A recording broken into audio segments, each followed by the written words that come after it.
Hello, and welcome to On a Friday, the podcast where I, Matt, and my friend here, Andrew, will discuss Hi. an album every week, and it's going to be a good time.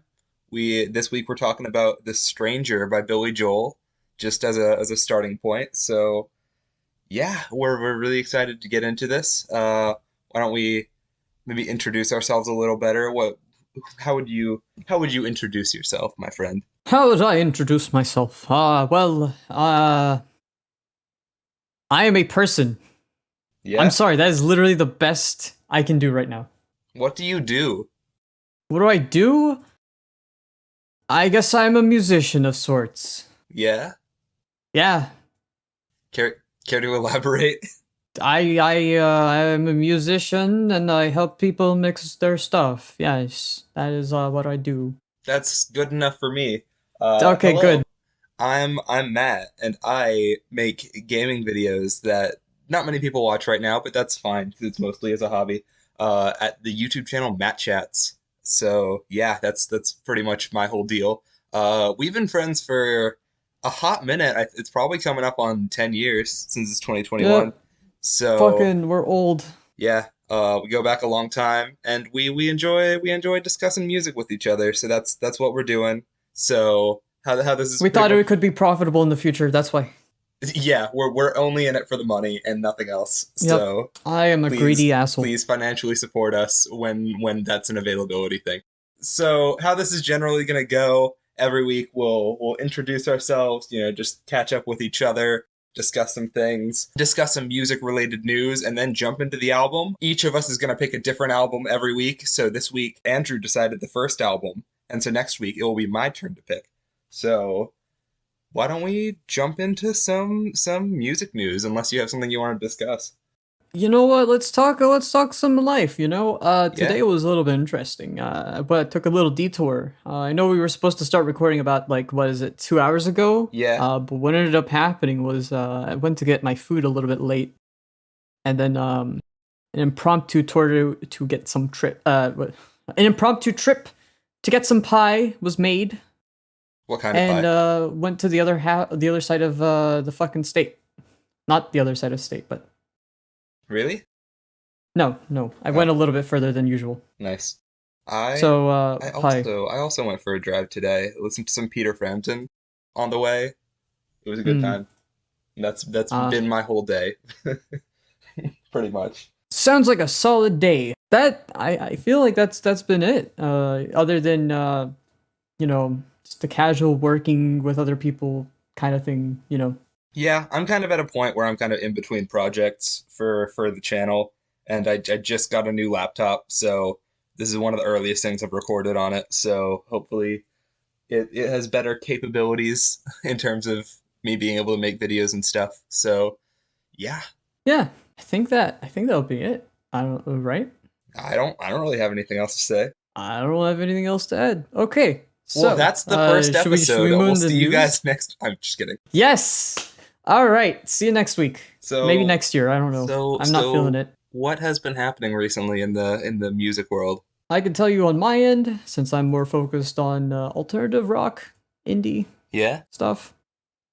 Black Midi, the covers are out, and they've been posted to YouTube for the most part. I don't know what you're talking about. What is this? Black Midi. Black Midi is a band from the UK. They've recently released an album, Cavalcade, I think it's pronounced. And one of the covers, 21st Century Schizoid Man, they released that and a couple others. I've heard of that. Who's that by originally? King Crimson. Oh yeah, yeah. Radiohead has teased a Kid A Amnesiac repress and or like some anniversary package. Management is back to making music after Little Dark Age and In the Afternoon. I hope I get an album full of In the Afternoon personally. A Japanese Breakfast album came out recently. I listened to Be Sweet. And that was it. Be Sweet was pretty good. Metric Black Sheep re-released with the Brie Larson vocals. Oh Very yeah, I heard good. about this from this what Scott Pilgrim movie. Scott Pilgrim. Yeah, heard they're doing like an expanded edition of that soundtrack album. Yeah, they did. It came out recently. And recently, that song came out on streaming, whereas for the past couple, I think, weeks or months, it was just on vinyl. Since I Left You by the Avalanches, they released the 20th anniversary deluxe edition. I totally knew who I that like is. that album a lot. Sorry? I totally know who that is. Don't worry about it. They're not really indie rock or alternative. They're more electronic plungo. I don't know. I can English. Can I share some I'll say it one news? day. Yeah, sure. Okay, you're gonna probably instantly see how different our music tastes are based on what I'm about to share. So, Sure. Billie Eilish released a new single this week. It's called Lost Cause. It also has a video. She released these ahead of her upcoming second album, Happier Than Ever. It's coming out July 30th. I'm so excited for that. And apparently she's hot now. I didn't see it coming. Maybe I should have, but she's hot now. And you know what? Good for her. It might What? it might just be the blonde hair, but you know what? She's hot now, and I love it. Styx also released a new Gossip. single this week. What? Do you have an issue? Gossip. Gasp. Yeah.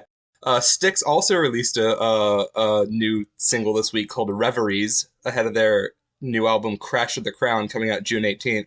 And the title track for that, they released a lyric video for. So that's pretty fun. And I'm also excited for that album. I really like their 2017 album, The Mission. So hopefully that'll be pretty good. I haven't heard of Styx since Renegade. That's rude.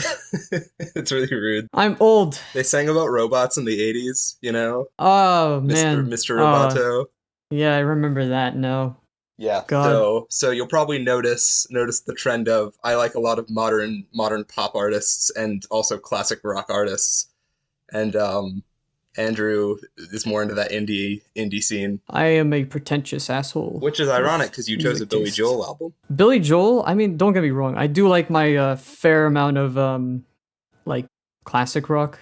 I guess it would be called. Yes. Yeah, so I don't know. I just thought Billy Joel would be an interesting choice. I guess thinking about it now, if I had a second choice, Well, you I could do your maybe- second choice another week. I know. Don't wanna I give know. anything I meant away. the original. One of the original choices I had for this was like not even a Billy Joel album, but something else completely different. I remember Yeah. we were talking about Your that. choices were Billy Joel album or not Billy Joel album. Pretty much. I mean, hey, Hilarious. I didn't start the fire. Yeah? That was terrible. Is that That was how this is terrible. gonna go? I puns think on the I didn't names I of say Billy something Joel about songs? not to say anything weird like terrible. I think I just broke my own rules that I had You know like what? set in stone. You know what? You didn't Yeah. light it, but you tried to fight it. I was gonna say something, but then I forgot all of the lyrics. Fuck. Whatever. All right. Let's talk about the album, I guess. Yeah? Yeah. Do you have any I introductory information? I've only listened to this whenever something has went south in my relationships. Oof. I mean, wait. Ooh. Wait. Whoops. Wrong description. Fuck. No. So this album's old. It was released in Spotify. Won't tell me anything. Actually. 1977. Thank you. Yes. It is probably Billy Joel's peak creatively and commercially Yeah. I know he had as like a whole. I know it's his fifth album, and there were like a couple like good singles that he had before that point, like Piano Man. But that was his first like big success, and after that, it was just album after album of just great successes for him. Yeah, but none of them. I don't personally. I don't think any of them were as strong as The Stranger. Yeah, it's definitely probably considered his best album or most critically acclaimed one, and it even won a Grammy in 1978 for Record of the Year. Damn. Yeah, and it's his I wasn't best-selling paying attention. non-compilation album. That is sad. Is it? Yeah, like your best album and you couldn't top it at any point in your career. Well, I mean, it's like it's, my goal. it's damn good, as we're gonna discuss. Yeah. It's very good. I'm just thinking like as a career. I would fear if a compilation album was the best thing I ever released. Oh, well, I mean, I feel like that happens with a lot of, especially old artists, because I feel like with nowadays, you know, since like CD and digital music is much more popular now, those tend to be the albums that sell a lot better. Because, like, if a younger Yeah. person wants to get into an older artist, what's the first thing they look for? Greatest hits. Yeah, I don't know. This just reminds me of like that one album that EMI handled when Radiohead got out of their contract. I don't know if you're familiar with it, but it's like the best hits of Radiohead or whatever. Oh And yeah, well I'm not specifically familiar with that situation, but like but yeah, I yeah. am familiar with labels doing that where like they'll lose an artist and like okay, we'll just release all your biggest stuff that you published while Here's you had us. here's a middle finger to you and your career. Exactly. We'll profit off of your dead body. Exactly. Okay. Good luck buying your fucking masters back. But yeah, no, I would say that in all seriousness, this album does hold a special place, but I've also realized it hasn't aged well for me. Really? Yes. The songs I thought were very like it's so strange because like I guess if I'm in a terrible mindset of what I had jokingly stated earlier, I guess the album appears to be a lot better to me. But I wouldn't say it's like because I'm in a bad mood or anything, but I guess it's probably more like it says things that I wish I could say and I wish I could convey for the most part. But whenever I'm like in a mood like right now, I can see its flaws. It is aged I quite a see bit, what you in my mean. opinion. I definitely have those albums that like or even artists that I prefer to listen to when I'm feeling a type of way as the kids say. So yeah, I can understand how like when you're not, you know, going through it, how an album that you tend to listen to when you are going through it may not like be as good in your happier times. Yeah, yeah. Well, don't get me wrong. I still like the album. I think I'm gonna give a spoiler. I still give the album like a 7 out of 10, in my opinion. Interesting. But yeah, that's my spoiler alert. I think we should get like into. I think Well, yeah, we're not. To be clear, we're not always going to give scores to the albums, but I guess, nah. I just but felt like it. You know, well, I'm feeling a since light. you went ahead and did, I probably will at the end, but Yeah, I'm gonna hold off my rating. yeah, yeah. All good. I'm feeling a light 7 to a light to decent 7. That's understandable. Well, do we wanna start getting into a Yeah, track by track breakdown? yeah, yeah. Sure, sure. All right. Well, track one is "Movin' Out," Anthony's song. It was the first single released from the album. And first of all, who is Anthony, I guess we'll never know. and why does he get a song and I don't? That too, we'll never know. Yeah, so this song, first single, it's about pretty much struggling immigrants trying to like achieve the quote unquote American dream, but ultimately realizing that, you know, they're better off pursuing their own happiness than dealing with tough working class conditions in the US. So, but it's really upbeat despite that kind of downer note. I didn't think of it like that. The only thing I remember from it was Cadillac. Cadillac. Yeah, love it. What I thought was like for an album, it was a very strong start. Although because it's overplayed, I am docking it a couple points. I'm joking. These metaphorical points don't even fucking matter. It being overplayed, I still like it in the context of the album, so it's a very solid start. Yeah, I freaking love this song. I used to hear it all the time on the radio, on local classic rock radio station when I was a kid. And I also found the Cadillac part just hilarious. It's hilarious, and like the heart attack. And my dad used to like sing that occasionally just to like make me laugh, and so I have really fond memories of it. But like now that I think about it, I haven't heard that song on the radio probably since I was a kid, probably in many years. And I didn't realize it Oh till a my. couple months ago. I listened to probably the compilation album that sold better than this one, Greatest Hits Volumes 1 and 2, which is one album, surprisingly. And Moving Out was on there. And I'm like, oh my God, I just processed that I haven't heard this song in frickin' forever. And I listened to it, and it's probably one of my favorites from him. Mm. Yeah. God, I still hear it. Like whenever I have the like classic Yeah, rock the radio specific stations. station I'm like referring to will still play stuff like "It's Still Rock and Roll to Me," the occasional "You May Be Right" or "My Life," but it just stopped playing this one for some reason. I think it's very good. I do think it could use a better hook because I don't think there's a very like catchy hook other than the whole "You ought to know by now" part. But I love the line, "If that's moving up, then I'm moving out," and how it's delivered and like the build up towards the end and just the instrumentation in the song I think is some of his best work. Matt, Yes. I think Anthony moved out. Anthony moved out? I think Anthony moved out. That's why it's not played anymore. You're full of them today. I had caffeine a little bit earlier. I've been off caffeine for months, so I have to function like this sometimes. My goal was to do some other stuff later. That was another thing. The Stranger. The Stranger, the title track, the third single released, another really high energy song. The Stranger is one of my favorite songs off of the album. If I recall the bridge, it happens a couple times. I think it's a great way of Yeah, changing up you the know, song. he does falsetto in the bridge. And that's not something I know Billy Joel for doing very often. I think it works great. It I does. actually like. I believe that the bridge is probably one of my favorite parts of the song. Yeah, I like the whole thing. I think it uses rhyme schemes very well. It's like it's literal poetry, like how he rhymes things with stranger and like inspired depends on the verse, but like he does really cool stuff with rhymes. Yeah, I liked when Billy Joel rhymed orange. He didn't. I don't remember this. He didn't. You're making this up. Don't worry about it. I also think it doesn't really have a. I mean, that bridge part is probably the closest thing to it, but it doesn't really have like a consistent chorus because I guess what you could call a hook or a chorus is kind of uses the same rhythm as the rest of the song, but it's a good rhythm and it's a catchy rhythm. Yeah. hmm Yeah, and then of course the intro and outro of it with the The whistle. kind of piano bar music that you'd hear in like a detective movie, and with the whistling over it. It comes back at the end of the song too. Very good. I don't know. Whenever I think of The Stranger, I just think like the album as a whole. I just think of that fucking whistle. It's a good whistle. It's a solid whistle. So it's not super clear what the song's about, but Uh, I can't help but be reminded when I hear it of a book I read this past semester as part of a Catholic book club kind of thing with two of my friends. And the book was mostly just a bunch of preachy shit about like what true masculinity is through the eyes of Christianity. But like the one of the points in the book that I actually liked was about the false self and how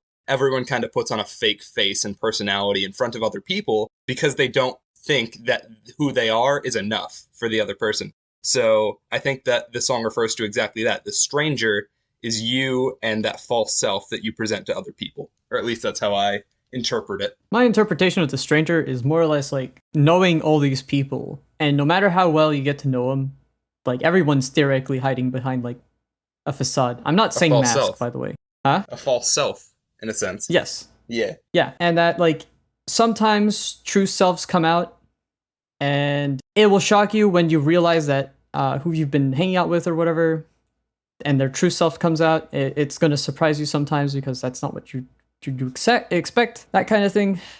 That was half baked fucking explanation. Yeah. It's poetry. Yes. The song is poetry. It's up to interpretation. Oh Yeah. boy. Yeah. The second single, Just the Way You Are. The only thing I think of is that that song gave us Daft Punk's High Fidelity. What? Yeah. I don't know this story. What are you talking about? It was sampled, and Daft Punk turned it into its own song Really? in Homework. Yeah. High Fidelity, I believe. I I'd be Yeah. interested in hearing that. Oh, don't worry. I'll get around to it later. Can I be honest? Yeah. I'm not the biggest fan of Just the Way You Are. Why is that? Well, the lyrics are beautiful. It's a great love song to like sing to somebody, but I just can't really get into it. Plus, there's the elephant in the room of it being written about Billy Joel's wife, his first wife at the time, who he later divorced. So the whole quote, "I said I love you and that's forever," really doesn't stick as well after that. And I love apparently, you, and that was 10 years. what was 10 years? His Oh, the marriage? Yeah. Yeah. Um, I forever think is it was 10 like years, roughly apparently. 10 years. And apparently, after they divorced, he didn't play the song live for around 20 years. So, yeah, that's not like the reason I don't really like it. It just kind of never really did anything for me.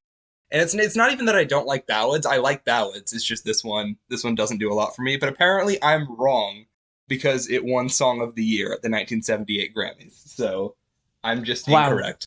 I wrote down it's a very good love song, in my opinion. It is, but I don't like it. And Paul McCartney made a comment about it, What? saying he wish he wrote it. Paul has Basically. written so many better love songs. I don't know. I don't know. I mean, he wrote about it. Said he wish he wrote it. Paul, There's come that. on. Well, you want to fact check? No, I believe you. I just think Okay. Don't worry. It's okay. if Just fucking with you. if I can say anything. Oh, was that a lie? But What do you no, mean you were no, fucking no, it's with not a me? lie.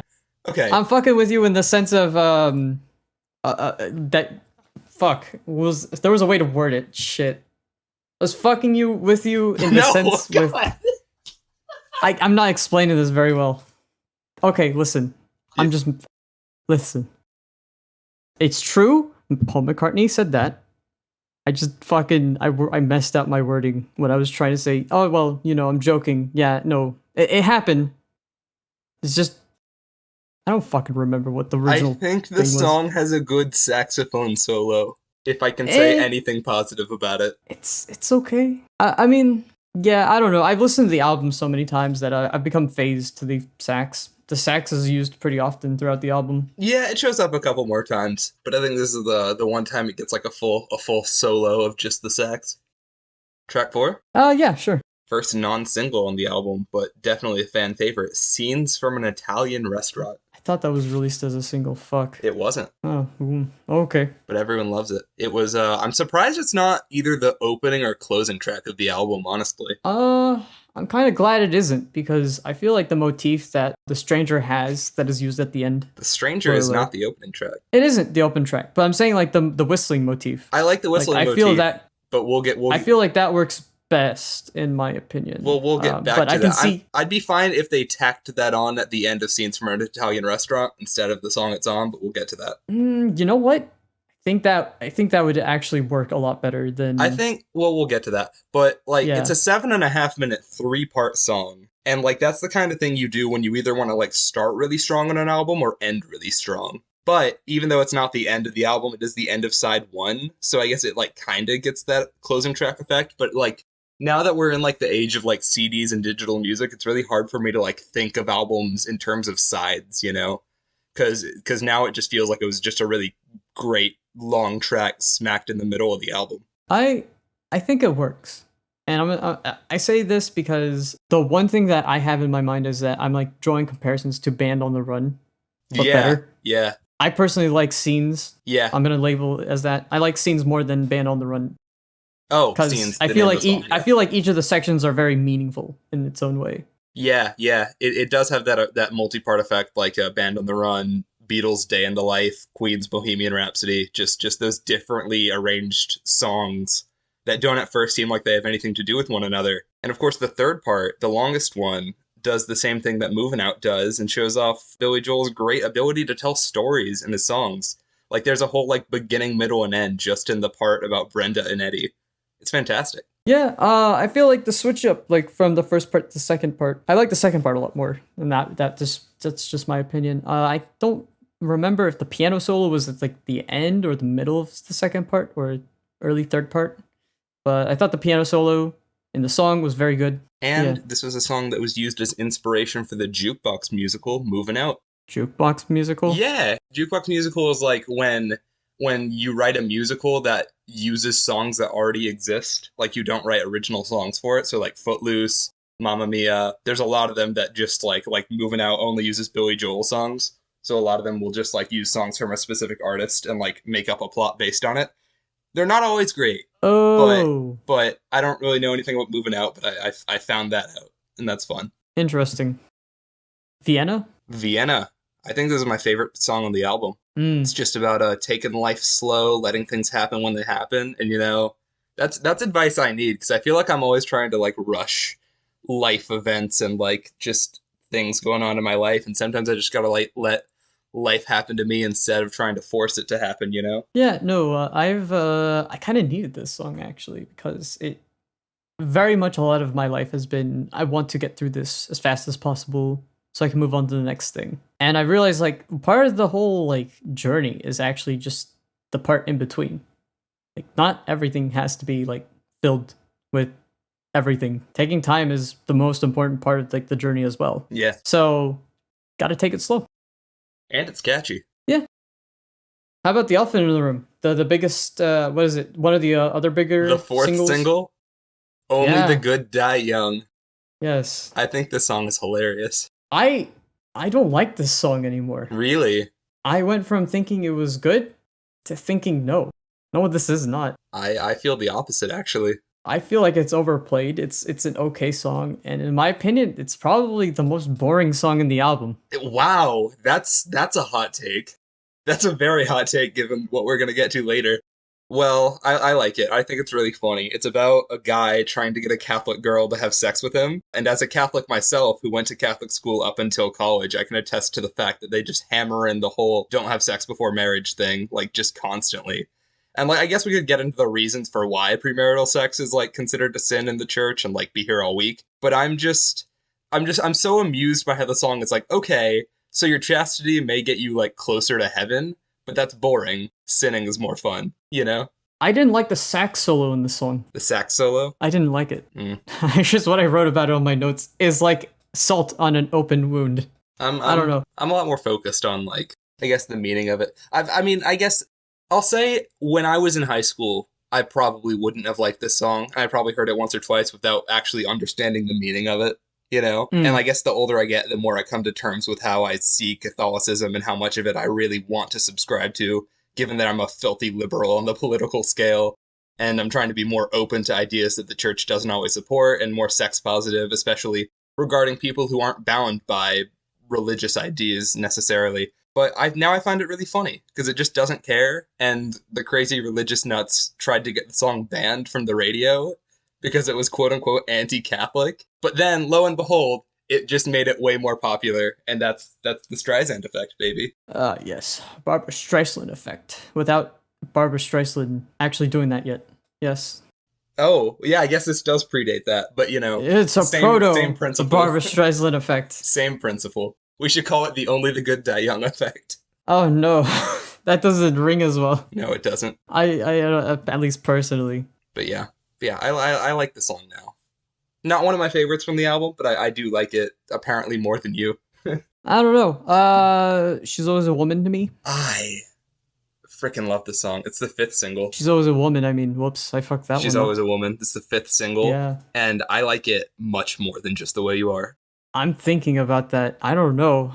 Yeah? I don't know about that. I see. So for me, it's a bit of a more personal attachment. When I was listening to it, it reminded me of a girl who I was just totally head over heels for in the later parts of my high school years. And I'll be honest, she had a reputation and not really a great one. But I went to a school dance with her, and I felt like I saw a side of her that no one had really seemed to acknowledge.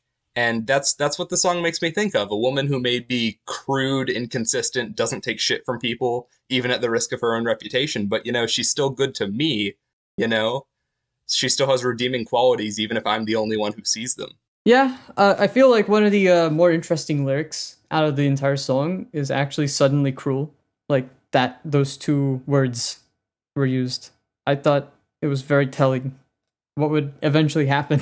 Yeah. Yeah, And I guess you could make the argument that it's kind of like the meaning is kind of saying the same thing that Just the Way You Are tries to say, but I feel like this song I does would it. say I feel like it does it better because it's not trying to romanticize it. It's being honest about like what kind of person this woman is, you know? This song is more about her while Just the Way You Are is more about him, you know what I mean? yeah. And to me, I think yeah. I mean, I see both songs as very accepting of like whoever anybody wants to be with. Yeah. It's just that like she's always a woman. I feel like goes in depth to like I mean I guess I see your point because that the song we're talking about right now it talks about like the faults that could happen. Yeah, And whereas it's not a positive song. whereas Just the Way You Are is all about the honeymoon stage of like Yeah. a relationship. Yeah. Yeah. But it focuses more on his feelings while this is like, no, this is how she is, and it may not be positive at all, but you know what? I still like her, you know? She's still a woman Yeah. to me. But of course, it's also about his first wife, who he divorced. And he played it very Can we- little can for we like 20 expect- years after that. Yep. There it is. But There it is. I think it probably has the best chorus on the album. It's very good. I saw this as an improvement over the last song. That was just my take, personally. Over Only the good die young. the good day young. Okay. I don't know. I just find it annoying now. Well, the next song, I wrote these in acronyms. Fuck. Get it right What's the the first time. Yes, that is. This is actually something I haven't been doing this entire Don't podcast. Don't write I'm don't write them in acknowledging acronyms. Don't write them in acronyms. No. And GER TFT. There we go. Gert. Yes. Yes. For being track 8, this is the first and I'd say only song of the album that feels like filler. What? Yeah. I wrote this down. I can't believe this wasn't released as a single. Are you kidding me? I enjoyed this song more than most songs on the This album. song, I think it's incredibly average. God. I think it's like painstakingly average. There's like nothing that I stands out about it to me. remember, I don't know, I enjoyed it more than Only the Good Die Young. You enjoy I think I everything more enjoyed. than Only the Good Die Young. I mean, hey, I wrote down. I found it boring. All right, all right. Last song, I guess, right? Everybody has a dream. You know, I don't. He doesn't. This one was boring. Yes. Oh my God. Thank you. Dude, one thing we can agree on. He doesn't really sound like himself in the verses of this song. Like when it first started playing, I was like, "Is this a different vocalist?" But it's not. I think it's a really strange closer. He sings Up it. until He like sings the it very motif. softly. Yeah. I think it's a weak closing track. I think, God, if they could just move all the filler tracks to the middle, like, Like get it right the first time. like a sandwich, like a good sandwich. You go to the middle. That's the thing, though, right? Because the first 7 tracks of this album are all singles or fan favorites, like "Scenes in Vienna," right? And then there's these two, which aren't fan favorites and they weren't singles. Oh, they weren't fan favorites. Not really. Oh, I'm in the minority for that last track then. Yeah, I mean, I haven't heard of it before listening to the album. No, I'd heard of every other song until the last 2. Yeah, yeah. I feel like this album suffers from released basically the entire album as singles itis. Well, only 5 of them, and that's Five more of than them. half, I I guess. felt like it but was more. no, I don't because know. again, Jeez, that scenes in is- Vienna aren't singles. Okay, that is interesting. All right. I guess I should have wrote down my comment about I believe. Yeah, Wait a minute. yeah. Wait, never mind. I did not say that. I did not give this high praise. I said I believe this wasn't released as a single. Never mind. It wasn't. I mean the last one. Everybody Has a Dream. Yeah, it wasn't a single, and it No, doesn't. no. I mean Get It Right the First Get It Time. Right the First Time was not a single. No. Yeah, I take back my praise. I take back my praise. I don't know. I guess I fucking misread that. There is no.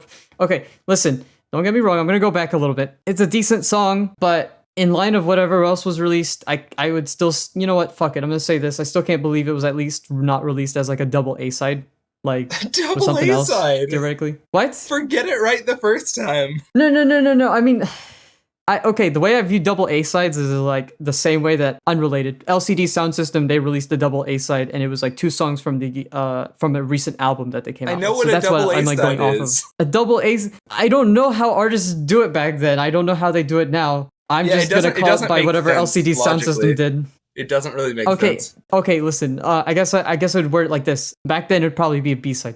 I'm surprised it wasn't released as a B It might side. have. I actually don't know. I don't think it was. I think it would fit as a B side. I didn't verify what were the B sides on this. But yeah, back to Everybody Has a Dream, Yes. which I would argue is the least good song on the album. You know, I just think it just doesn't do anything. And I feel, again, to go back to what we said during Scenes, I feel like if Scenes from an Italian Restaurant was the final track, and you know they do tack on the piano whistling bit from The Stranger at the end of the song, but like it's not like it connects to this song. They just play it. It's like a hidden track almost. You know what? The Okay. Stranger reprise. You know And I feel what? like if they tack that on at the end of Scenes instead of this song, then the album would have finished off better. All right, I have an idea. Yeah? Yeah. Also, yeah, I agree. You know what? This has got me thinking about like how to reorder the album. I just remove that song, put fucking Scenes at the end of it Yeah, with whatever change. I would keep Get It Right the First Time. of course you would. I would because I feel like, but the order of it would be changed. It's It'd not probably that be. it's not that I don't like it. It's just the only I guess, yeah, it's the only song that feels like album filler. And I album would filler put can it- be good. I just thought it was average. I would put it before. Was it? I hate writing acronyms.